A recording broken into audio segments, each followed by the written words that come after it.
Jadi di dalam chapter sebelumnya kita sudah belajar tentang Laplace transformasi dan sifat-sifatnya. Di chapter 16 dari Alexander Sadiku ini kita akan belajar bagaimana transformasi Laplace itu dipakai untuk menyelesaikan problem-problem rangkaian listrik. Nah, jadi kenapa Laplace transform itu jadi sangat berguna? Karena rangkaian listrik sering bisa kita modelkan menjadi persamaan diferensial. Lalu persamaan diferensial itu bisa kita transform ke frekuensi domain dengan Laplace transform. Dan dengan demikian kita bisa menyelesaikannya sebagai aljabar linear biasa dan mentransform lagi balik ke time domain.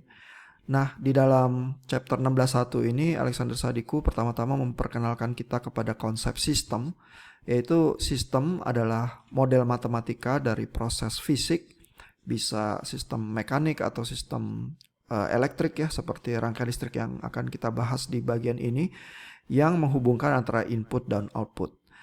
Nah, jadi di dalam memperkenalkan idenya, Alexander Sadiku pertama-tama menurunkan untuk setiap komponen rangkaian listrik yang standar bagaimana persamaannya. Jadi ini kita sudah kenal ya, V sama dengan RI, ini di time domain.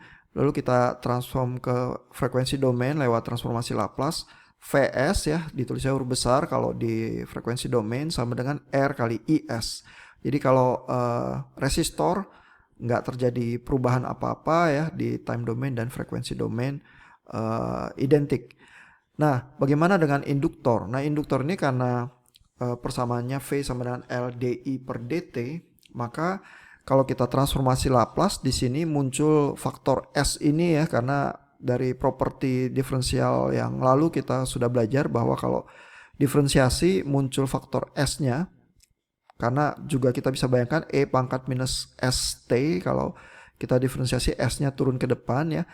Lalu dikurang ada faktor ini koefisien induktansinya L dikali arus pada saat kondisi awal ya, pada saat titik 0. Sehingga persamaan rangkaiannya kita bisa lihat kalau kita atur menjadi IS sama dengan 1 SL dikali VS tambah I pada saat titik 0 per S ya. Sehingga di dalam rangkaiannya kita bisa lihat L ini karena bentuknya diferensiasi arus, kita kalau modelkan di frekuensi domain menjadi SL gitu ya. Terus lalu ada komponen ini arus awalnya ini I pada saat titik 0 gitu ya. Sehingga kalau kita bentuk ya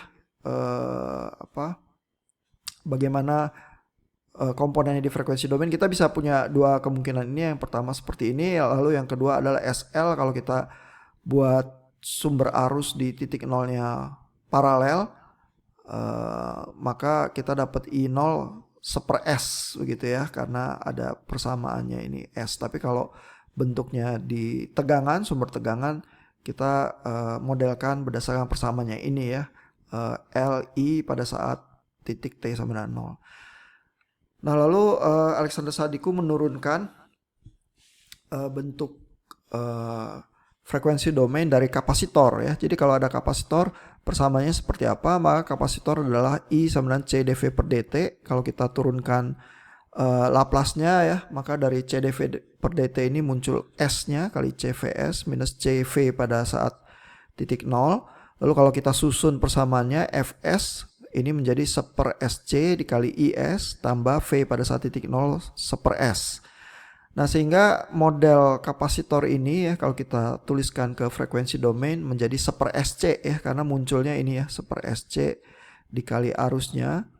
Lalu kalau ada sumber tegangannya, maka tegangan pada saat titik 0 dikali 1 per S. Kalau kita mau pasang sebagai arus awal, maka C dikali V pada saat titik 0 ya, ini ya, dan tandanya masuk ya, karena ini minus di sini gitu ya.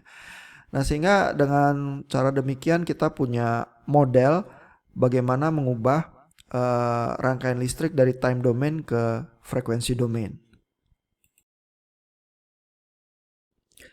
Example 16.1 ini adalah contoh Alexander Sadiku bagaimana kita menerapkan transformasi Laplace ke dalam rangkaian listrik. Jadi ada gambar rangkaian listrik ini, ada 2 resistor, 1 kapasitor dan 1 induktor dengan tegangan bentuknya UT, yaitu step function.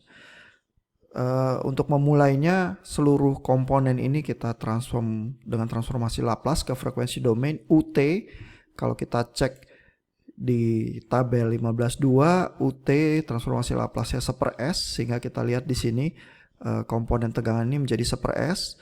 Lalu seperti yang sudah diturunkan untuk induktor, L menjadi SL ya, sehingga di sini ini 1 Henry menjadi S kali 1.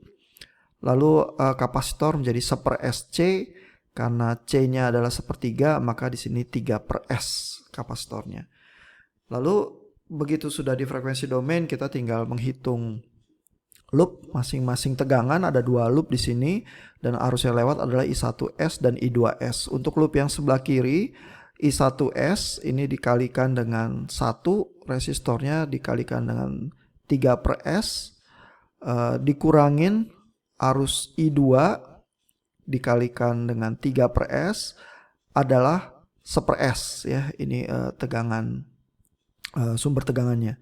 Lalu kita hitung yang loop kedua, total tegangan 0 adalah I1 yang ini ya, lewat di 3/S, tandanya minus karena arusnya ke bawah sedangkan loop kita ke atas. Lalu ditambah I2 dikali S induktornya, dikali 5 resistornya, lalu dikali 3/S. Jadi kita punya 2 persamaan dan ada I1, I2, sehingga kita bisa selesaikan. Kalau persamaan yang bawah kita sederhanakan, I1 menjadi 1/3 S kuadrat tambah 5S tambah 3 dikali I2, sehingga I1 ini kita bisa ganti dengan I1 yang di bawah ini, sehingga kita mendapatkan satu persamaan dengan variabel I2 semua. Lalu ini kalau kita bereskan, kita mendapatkan persamaan seperti ini ya, 3 sama dengan S pangkat 3 tambah 8 S kuadrat tambah 18S kali I2, sehingga kita bisa rubah bentuknya menjadi I2 sama dengan persamaan polinomial ini dengan penyebutnya dalam orde 3. Lalu yang kita cari adalah tegangan outputnya ini, V0S. Sedangkan V0S adalah arus dikali impedansinya dikali S. Jadi V0S adalah arusnya, I2 dikali impedansinya S. Sehingga persamaan di penyebut ini menjadi pangkat 2. Nah, lalu triknya adalah membereskan persamaan polinomial ini ya menjadi bentuk yang kita bisa temukan di tabel. Ya, jadi bentuk yang diincar adalah yang ada bentuk S kuadrat tambah konstanta kuadrat tertentu. Kalau kita lihat di tabel 15.2 ini tadi ya, maka kita lihat ada konstanta S kuadrat tambah omega kuadrat, ini bentuknya sebenarnya sin omega begitu ya. Nah, sisanya yang konstanta-konstanta yang tidak tepat seperti yang dibutuhkan ya, karena persamaannya kan seperti ini ya, itu kita keluarkan ya, sehingga kita mendapatkan 3/2. Lalu kita mendapatkan bentuk yang seperti ini ya, S tambah 4 kuadrat, ini kan S kuadrat tambah 8S tambah 16, lalu tambah 2 lagi, jadi tambah 18 di bawahnya, sehingga persamaannya kita bisa bentuk seperti ini. Lalu dari persamaan V0S di frekuensi domain ini kita bisa transform balik ke time domain kembali lewat tabel ya. Kalau kita lihat 3/2 ini konstantanya ditulis di depan, lalu S tambah 4 ini adalah properti shifting di frekuensi domain ya. Jadi kalau kita lihat ini ada frekuensi shift di frekuensi domain, S tambah konstanta A, di time domain muncul E pangkat minus AT ya, sehingga ini di time domain muncul E pangkat minus 4T karena A nya adalah 4 di sebelah sini. Lalu bentuk totalnya kita mengambil bentuk yang ini ya, omega per S kuadrat tambah omega kuadrat, sehingga dimana omeganya adalah akar 2, jadi sehingga kita mendapatkan bentuk sin akar 2T ya. Jadi dengan demikian kita mendapatkan solusi dari soal ini. Example 16.2 ini adalah contoh berikutnya yang diberikan Alexander Sadiku, bagaimana kita mentransformasi rangkaian listrik ke frekuensi domain dan menyelesaikan persoalannya. Jadi ini contoh soalnya, ada tegangannya 10 E pangkat minus T UT. lalu ada resistor 10 ohm 2 buah, lalu ada kapasitor 0,1 farad. Di sini ada tegangan V0T dan ada sumber arus 2 delta T ampere. Nah, kita lihat solusinya, ya transfer semuanya ke frekuensi domain. Pertama-tama kita pakai sumber tegangan ini di tabel ya. Jadi ada E pangkat minus T, berarti ada frekuensi shift, karena kita lihat ada frekuensi shift S tambah sesuatu itu muncul dari faktor E pangkat minus AT ini. A-nya 1 kebetulan ya di sini.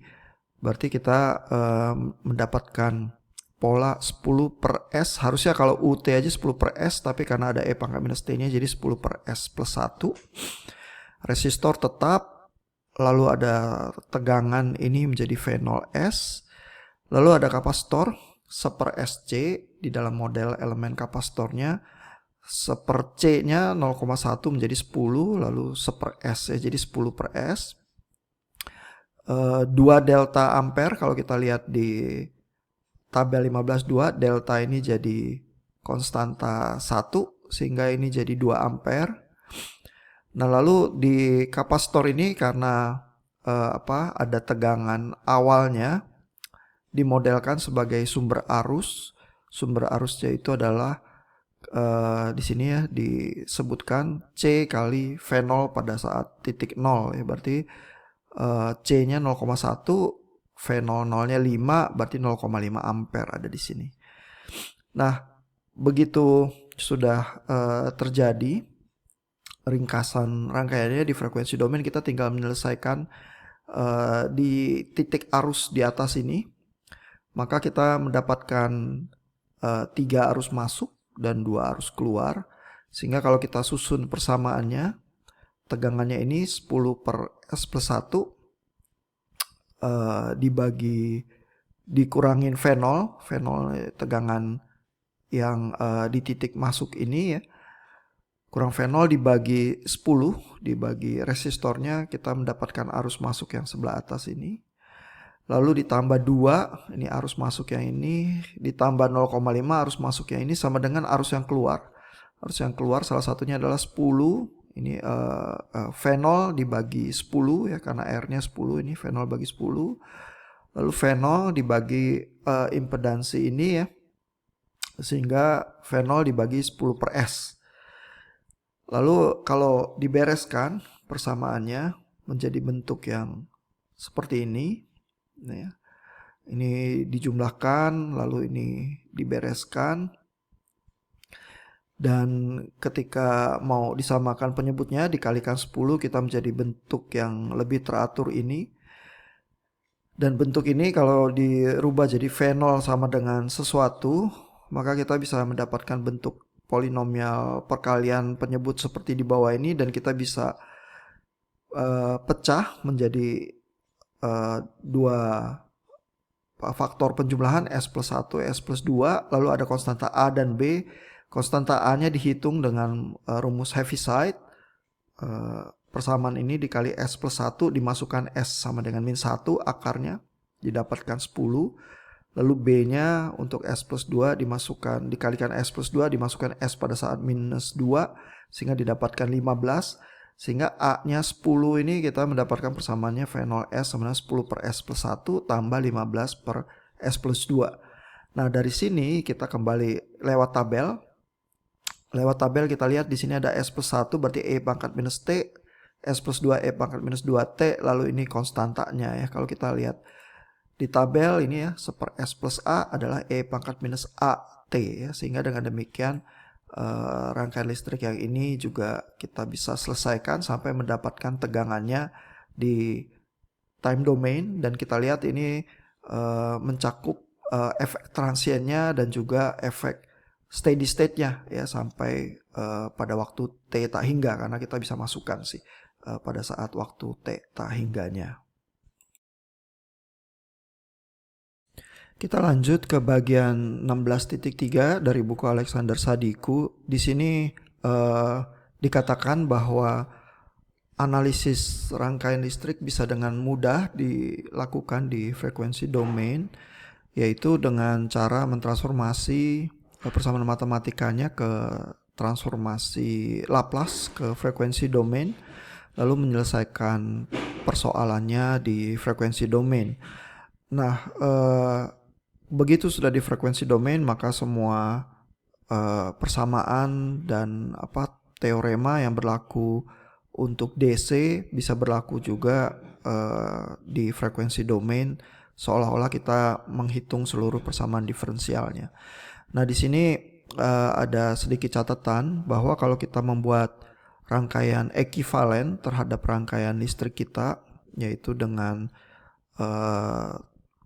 rangkaian ekivalen Theveninnya, maka rangkaian ekivalen itu menurut catatan Alexander Sadiku hanya terdefinisi ada di frekuensi domain, di S domain, dan tidak bisa kita transformasi balik ke domain waktu ya untuk rangkaian ekivalennya. Nah, kita coba masuk ke contoh soal 16.4. Di sini ada rangkaian yang cukup sederhana, ada sumber tegangan fungsi waktu, lalu ada R, ada induktor 5 Henry, dan ada kapasitor 0,1 farad. Kita transform semuanya dulu ke frekuensi domain, sehingga di sini tegangan sumbernya adalah 10 UT sehingga 10 per S ya. Kalau kita cek di tabel transformasi Laplace, kembali kita lihat UT adalah 1 per S. Lalu kita lihat 5 Henry ini menjadi 5S karena induktor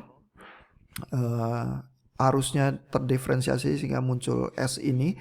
Sedangkan kalau untuk kapasitor 1 per SC sehingga jadinya 10 per S ya. Lalu ada arus pada saat titik 0 yaitu I0 per S di sebelah sini modelingnya, sedangkan ada tegangan 0 ya V0 per S yang menyertai kapasitor. Nah, sampai di sini kita bisa tulis persamaannya ya di titik tegangan V1 ini, sehingga V1 dikurangin ini tegangan 10 per S dibagi resistornya 10 per 3, ini adalah arus masuk, lalu ada arus keluar, ini V1 kurang 0, ini ground ya, dibagi 5S, ini arus keluarnya, ditambah arus keluar satunya ini I0 per S, ditambah arus yang keluar lewat sini adalah V1 minus 0, minus tegangan ini ya, V pada titik 0 per S, dibagi impedansi ini 10 per S, sehingga impedansinya adalah 1 dibagi 0,1 S. Ini sebenarnya 10 per S ini di bawah sini ya. Sehingga begitu kita dapatkan persamaannya bisa kita bereskan ya dengan menghilangkan penyebutnya. Lalu kita atur-atur sehingga kita bisa dapatkan persamaan dalam bentuk V1 dalam bentuk 50 tambah 5S bagi S plus 1 S plus 2. Lalu persamaan ini bisa kita selesaikan dengan rumus Heaviside itu, sehingga mendapatkan konstanta A dan B-nya ini ya menjadi 35 per S plus 1 kurangin 30 per S plus 2. Lalu dari sini kita tinggal cek ke tabel, terutama persamaannya ini ya, 1 per S plus A itu menghasilkan E pangkat minus AT, sehingga di sini ada S plus 1 terus ada konstantanya berarti 35 E pangkat minus 1 ini karena 1 di sini T, lalu minus konstantanya 30 E pangkat minus 2T di sini, sehingga persoalan ini juga bisa kita selesaikan. Lalu ada persoalan berikutnya ya, example 16.5. Ini sebenarnya lanjutan ya, soal yang sama, hanya Alexander Sadiku ingin menunjukkan kalau kita breakdown rangkaiannya menjadi 3 bagian.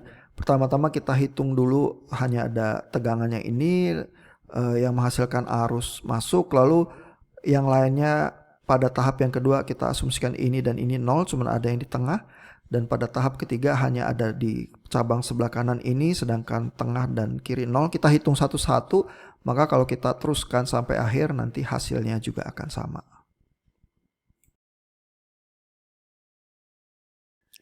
Sebagai bagian terakhir untuk kali ini kita lihat example 16.6. ini ada soal seperti ini, ada rangkaian, nggak terlalu rumit, ada induktor 2 Henry, ada resistor dengan ada sumber tegangan di sini 2 kali IX, lalu ada sumber arus ini IS, dan ada resistor di mana ada tegangan outputnya V0 fungsi T. Lalu diberikan informasi bahwa energi yang tersimpan pada saat T sama dengan 0 itu adalah 0 ya, jadi nggak ada energi inisial. Tapi ada informasi juga IS-nya ini adalah 10 UT ya, berarti di unit step function di titik 0 baru muncul nilainya 10. Lalu pertanyaannya adalah hitung dengan teorema Thevenin V0S ya, tegangan di resistor 5 ohm ini. Terus cari juga tegangan pada saat 0 dan tegangan pada saat tak hingga ya, steady state dan pada saat 0. Lalu tentukan V0 sebagai fungsi waktu. Nah, jadi dengan teorema Thevenin berarti kita berusaha mencari tegangan open circuit Theveninnya, lalu arus short circuitnya, sehingga dengan demikian kita bisa tahu dapatkan impedansi Theveninnya juga.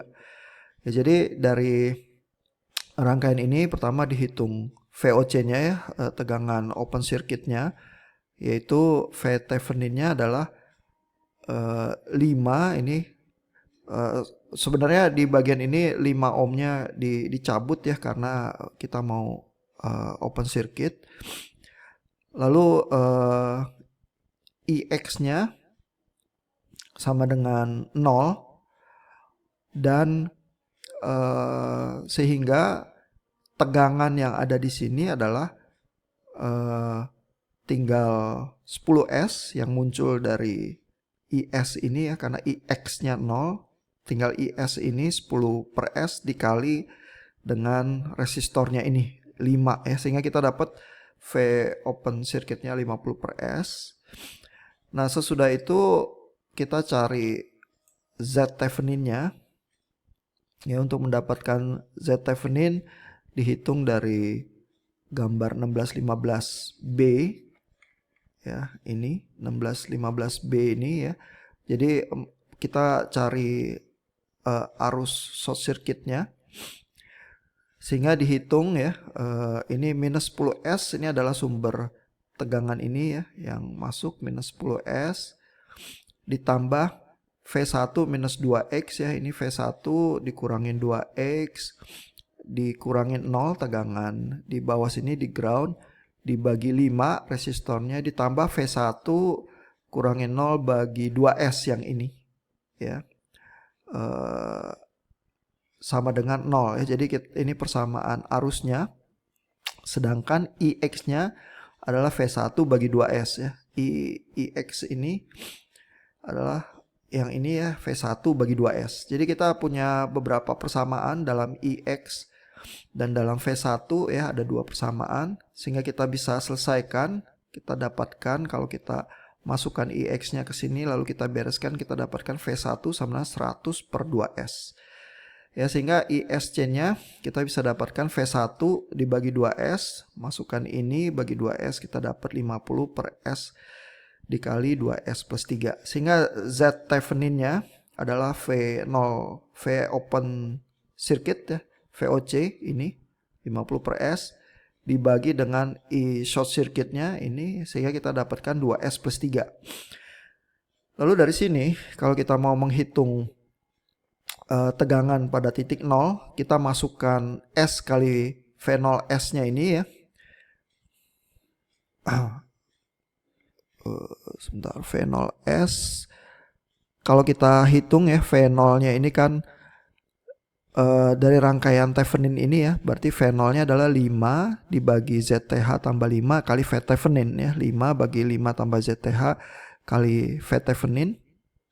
Dan kita bisa dapatkan persamaan V0-nya. Lalu V0-nya ini kalau kita mau menghitung pada saat titik 0, kita masukkan kali S dengan limit S mendekati tak hingga ya. Ini merupakan salah satu properti juga dari Laplace transform.